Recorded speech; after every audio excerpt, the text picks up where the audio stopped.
walk into this room at your own risk, because it leads to the future. Not a future that will be, but one that might be. This is not a new world. It is simply an extension of what began in the old one. It has patterned itself after every dictator who has ever planted the ripping imprint of a boot on the pages of history since the beginning of time. It has refinements, technological advances, and a more sophisticated approach to the destruction of human freedom. But like every one of the superstates that preceded it, it has one iron rule. Logic is an enemy and truth is a menace.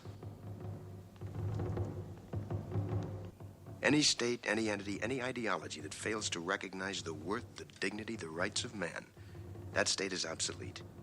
A case to be filed under M for Mankind in the Twilight Zone.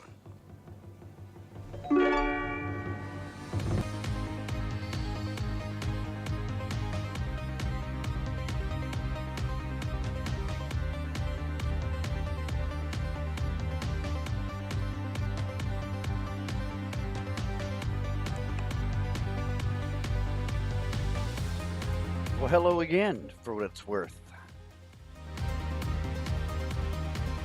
It is Friday, October 7th, 2016.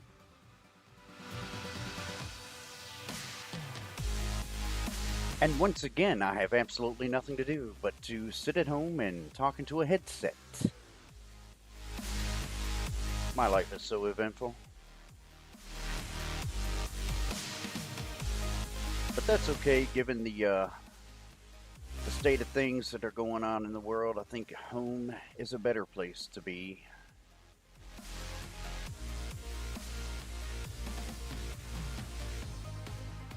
So let's take a look. Let's take a look at what's going on in the human world tonight. I'm sitting in the luxurious and refined state of Kentucky, Georgetown, Toyota Town, where you gotta be nice to your neighbor folk or they gonna kill you. You know what's funny? It's actually, as I portray that stereotype, I'm actually mocking people that I know. But it is too common of an accent around here. But so earlier this week, I got to tell you, I want to get this one out of the way.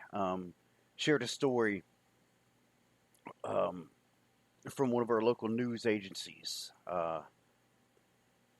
Happened to be in a town I used to live in,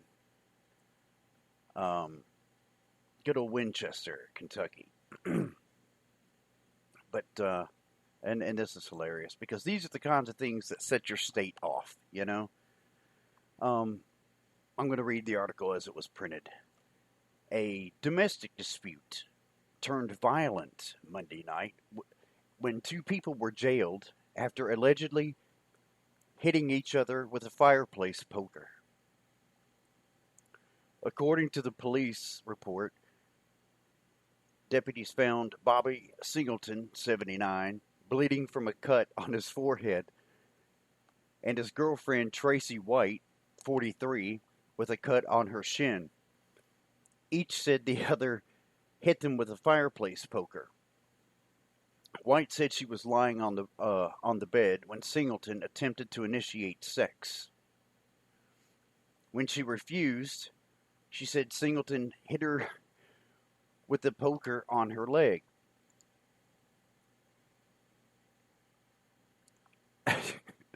Sorry.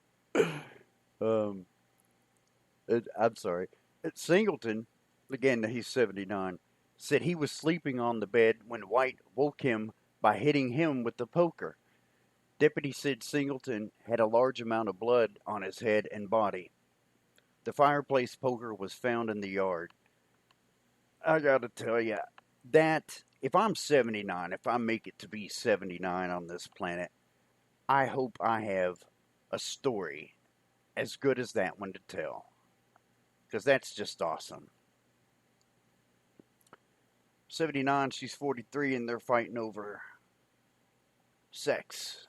And neither one of them knows what's going on. Both were taken to the Clark Regional Medical Center for treatment before being jailed on second-degree assault. Around here, we just shake our heads and say, hey, it's Kentucky. I just love that story. You should look it up. I mean, just the picture of these two is funny enough. But hey, it's Kentucky. We make sure to keep that image going. You know, next year we get the right governor in, we're going to have us some shoes to wear, y'all. Look out, we're getting fancy now. But while this kind of stuff is going on, and the world is focused on Brad and Angelina, or that Kardashian chick got robbed in Paris, and Kanye stopping the concerts, and another Bigfoot sighting in Yellowstone. And actually, I'm not mocking that at all. I actually do believe that there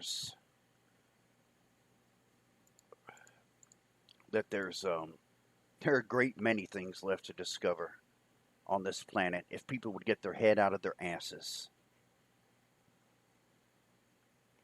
But as a Russian government has launched a nationwide civil defense training exercise to ensure the country is properly prepared in the event of a nuclear, chemical, and biological attack from the West.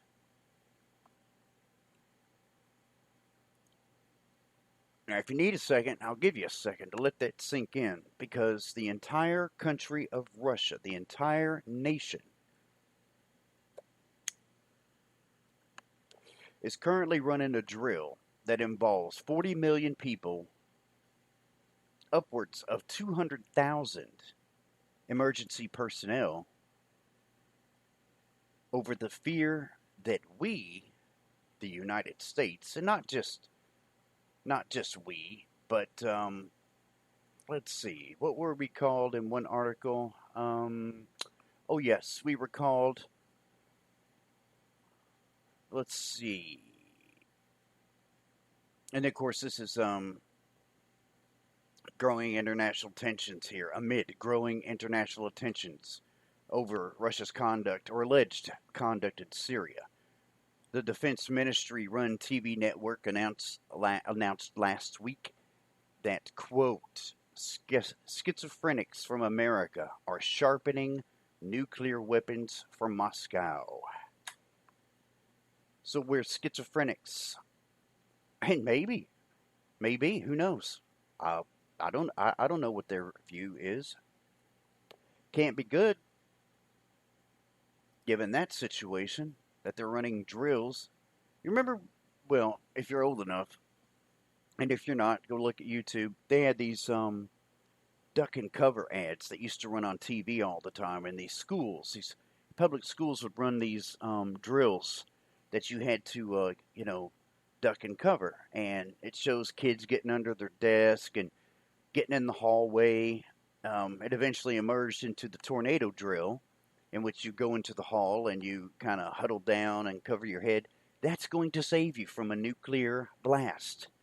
But of course they wanted the citizens to think they could possibly save themselves and have fallout shelters. But none of this is going on here at all.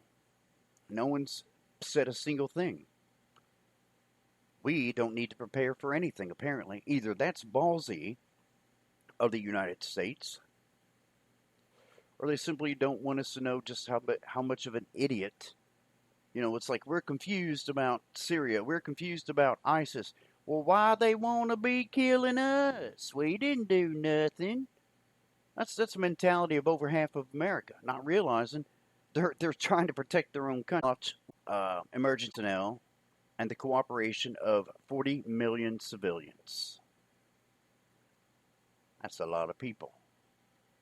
Sounds a little bit like they're planning for something, doesn't it?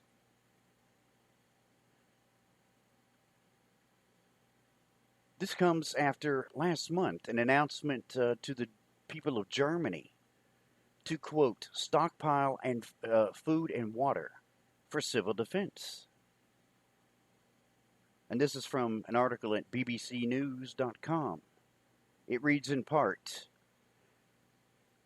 for the first time since the Cold War, the German government is advising citizens to stockpile food and water for use in a national emergency. Citizens are advised to store enough food to last them 10 days because initially a disaster might put national emergency services beyond reach. 5 days of water, about half a gallon per person daily, is advised. The German news website Frankfurter Allgemein, and if I had my friend here, she would tell me how to pronounce that, said the new concept was set out in a 69-page German Interior Ministry document. The document said, quote, an attack on German territory requiring conventional defense of the nation is unlikely, end quote, but it said a major security threat to the nation in the future could not be ruled out. So civil defense measures were necessary. So you have Russia conducting this drill against the schizophrenics of the West, Americans. And last month you had Germany begin to advise their citizens to stockpile 10 days of food and water. Seems like somebody knows something. Because you don't know, and I don't know. I know a little. Otherwise, I wouldn't be saying anything. And you know, even as I was reading that earlier today, I was about to go live this afternoon, but I had a few calls I had to make. And as I was actually reading that, an update came from CNN. Headline flashed across the screen that said, quote, the Obama administration said Friday it was confident that Russia was behind recent compromises of emails about upcoming U.S. elections. The announcement marks the first time the U.S. has accused Russia of hacking into U.S. political systems. Earlier in the week, the two countries broke off formal talks about a resolution in Syria. We believe, quote, we believe, based on the scope and sensitivity of these efforts, that only Russia's senior-most officials could have authorized these activities. This quoted from the Department of Homeland Security and the Office of the Director of National Intelligence. They said in a joint statement, quote, the recent disclosures of alleged hacked emails on sites like dcleaks.com and WikiLeaks and by the you know what? I've never even Guccifer 2.0, is that correct? That's a name I haven't seen in a while. I didn't even realize there was a connection there. The online persona are consistent with the methods and motivations of Russian-directed efforts. The statement added, well, this may begin to be interesting if 2.0 is involved. These thefts and disclosures are intended to interfere with the U.S. election process. Such activity is not new to Moscow. The Russians have used similar tactics and techniques across Europe and Eurasia, for example, to influence public opinion there.